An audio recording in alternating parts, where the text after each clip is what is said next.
Žingsnis po žingsnio, kasdien, Vanda bando atgauti jėgas. Tas jėgas, kai dar prieš beveik metus laiko moteris, nors ir nestiprios sveikatos, bet su žemaitišku užsispyrimu oriai galėjo pasirūpinti ir savimi, ir mamaitę, kuriai šiandien beveik 90. Jūs teisingai supratot, tikro žemaitės Dzūkijos širdį.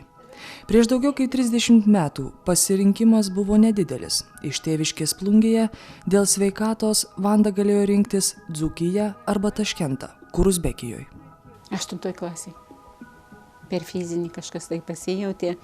Maniau iš tikrųjų ir mama galvojo, kad čia nuo fizinio krūvis, nes iš tikrųjų, buvau tokia visą laiką kažkokia tokia.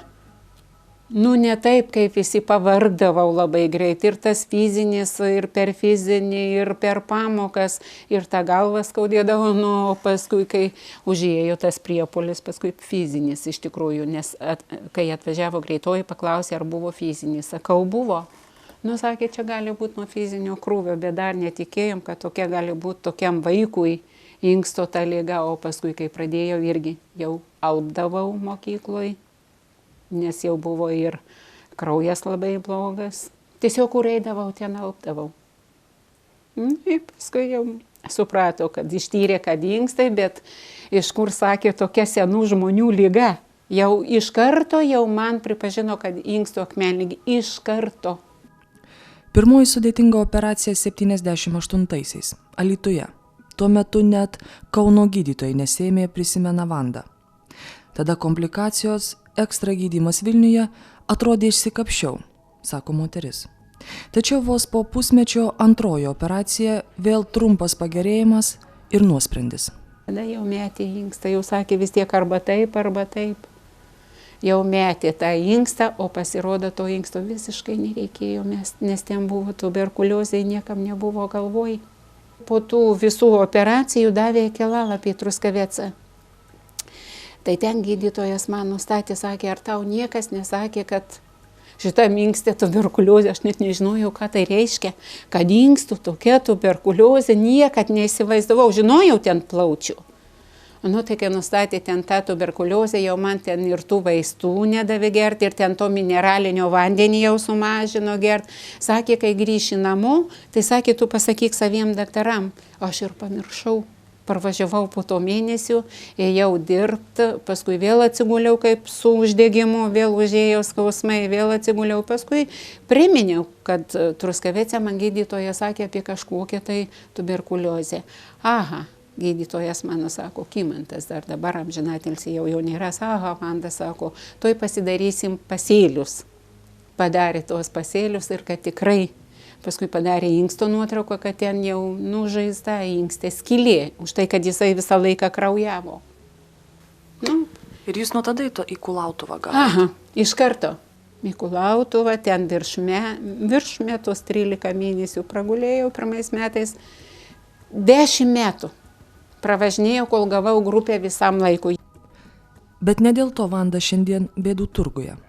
Viena iš maždaug 20 per metus ji pateko į retos, bet labai agresyvios, kaip liaudyje sako, bacilos taikinį. Ne juokais. Moteris ne tik, kad neteko sveikatos, ji vos nežuvo. Ta bacila, aš jums iš tikrųjų pavadinimo nepasakysiu, yra išrašė. Pas mus yra tas išrašas likęs, labai keistas pavadinimas, todėl, kad man liežuvis neapsiverčia ištarto žodžių. Žinokit, įsistiklinom, tiesą pasakius, dabar įsistiklinom mes balkoną, ten išgrėžė spintelę, kaimynas atėjo, viską pastatė, man reikėjo tik tai tą balkoną jau susitvarkyti. Ir prieš Velykas dar buvo likę savaitę, galvoju, viską spėsiu susitvarkyti. Kažkaip, kai tvarkiausi tą balkoną, vakare, pastebėjau, kad mano eisena, va šitaip, pasikeitė. Bet žinokit, aš dar pabėgiojau per kambarį, maniau, kad pavargau. Maniau, kad inkstas pavargo ir nekreipiau to dėmesio, galvoju, eisiu, atsivirinsiu, atsigersiu kavos. Mama, tiesą pasakius, buvo šilta, mama išėjo į lauką pasivaikščioti, mama sako, aš einu į lauką, o tu sako, tvarkytis, sakau, gerai, man da geriau vienai pačiai tvarkytis. Galvoju, eisiu, atsigersiu tos kavos, jau žiūriu, kad aš su šita ranka Puodelio negalėjau paimti, viską, galvoju, tikrai pavargau, bet aš jau nieko ir nebedariau. Parėjo mama, pasiklojom lovas, bet aš jau nieko ir nesakiau. Tik tai sakiau, kažkas tai man atsitiko, kad aš pavargau. Bet nesakiau, kad aš ar ten krypuoju, ar ten puodelio nesuimu. Galvoju, sekmadienis, rytoj bus pirmadienis, atsikelsiu, eisiu pas savo šeimos gydytoją. Atsikėliau ryte, viskas. Reikia apsirengti, aš jau neapsirengiu. Įsikvietėm greitąją, felčerė padėjo aprengti, apsirengėm ir išvažiavom į ligoninę. Iškart paguldė, jie galvojo, kad man erkė įkandusi bus. Erkė, bet paskui daug daktarų apžiūrėjo, sakė, jokių būdų čia ne erkės požymiai. Paguldė į nervų skyrių, atėjo tokia, neatsimenu, tai žinot, tik paguldyta, nežinojau nei tos pavardės, bet jauna gydytoja, visiškai jaunutė. Sakė, einu skambinsiu į klinikas. Jeigu mano diagnozė pasitvirtins, apie ką aš galvoju, tai sakė, rytoj vežam tave į klinikas. Sako, susitarsiu, kad paruoš viską, jie jau būtų pasirengę. Diagnozė pasitvirtino. Vanda jau kitą rytą skubos tvarka buvo hospitalizuota Kauno universitetinėse klinikose. Vanda įsigando tada? Šokė.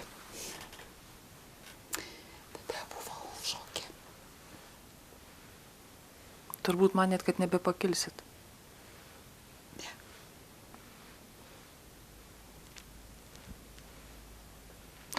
Kas sakėt padėjo pakilt? Svarbiausia žemaitiškas charakteris. Jo, iš tikrųjų tiesa. Bet jau šiandien gražiai atrodot. Ne, tai vis tiek.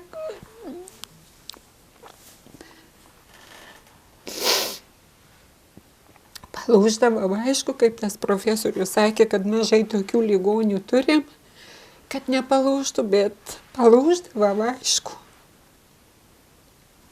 Taip atrodo, laikaisi, bet kad pagalvoji, kad niekas neidavo į priekį, iš tikrųjų veždavo net su lova sportuot, niekas nejudėjo, niekas. O svarbiausia tai buvo, kad po tų 3 mėnesių jau mes tikėjomės čia, kad jin pravažiuos, tikrai jau bus pasitaisius, bus jau viską, bet kaip grįžo į namus tą vakarą, ją gydytojas parvežė ir jis išvažiavo, kai mes likom su mama dviese, tai tada jau siaubas apėmė.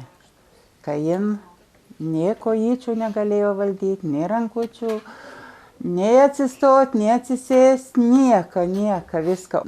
Nei pasodinti jos galima buvo, niekur keldavom, paskiau jau atėjo į pagalbą kitos kaimynės, tai mes 3 ją mūčydavom, statydavom, kojytės tas atreguliuodavom, kai jin pati jau negalėjo nei vieną pusę, nei kitą pusę pasukti. Kokia Vanda atėjo pas jūs? Visiškai bejėgė. Ar ji valdė rankas, kojas? Ne. Vakare paguldžius ant šono reikdavo rankelės pritraukti prie savęs, pridėti, paversti ant šono. Jinai nieko negalėjo pati. Visiškai. Daug pasiekėm pas mus slaugoj, bet dabar dar daugiau grįžę namo. O ką jūs darot? Viską. Ir šokam, kai būna graži muzika, ir pirmiausia rankas daug mankštinam, kojas. Visus. Kas mums prieinama, visi pratimai. Yra progresas? Yra žymus. Labai. Ir tikiu, kad vieną dieną mes nuvažiuosim į skyrių pasirodyti, kokios mes.